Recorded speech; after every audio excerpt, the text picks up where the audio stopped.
নির্বাচন সুষ্ঠু করতে বিমান বাহিনী প্রস্তুত ও প্রতিজ্ঞাবদ্ধ বলে জানিয়েছেন বিমান বাহিনী প্রধান air chief marshal Hasan Mahmud খান।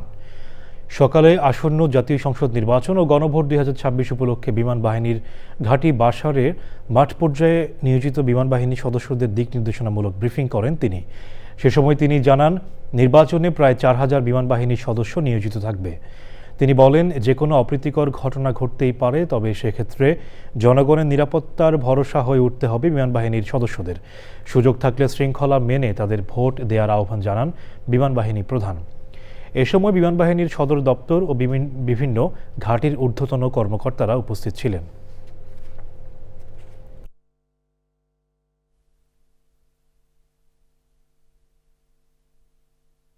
বেসামরিক প্রশাসনের সাথে সমন্বয় করে উদ্ভূত যে কোনো পরিস্থিতি মোকাবেলার জন্য সদা প্রস্তুত থাকতে হবে। সব কিছু আসলে প্রশিক্ষণের মাধ্যমে বলা যায় না। বিভিন্ন জায়গায় বিভিন্ন রকমের পরিস্থিতি উদ্ভূত হঠাৎ করে চলে আসতে পারে, যেটা আমরা প্রস্তুতি নাই। তখন নিজের বিচক্ষণতা দিয়ে বা উপস্থিত বুদ্ধি দিয়ে আমাদেরকে সেগুলি ট্যাকেল করতে হবে।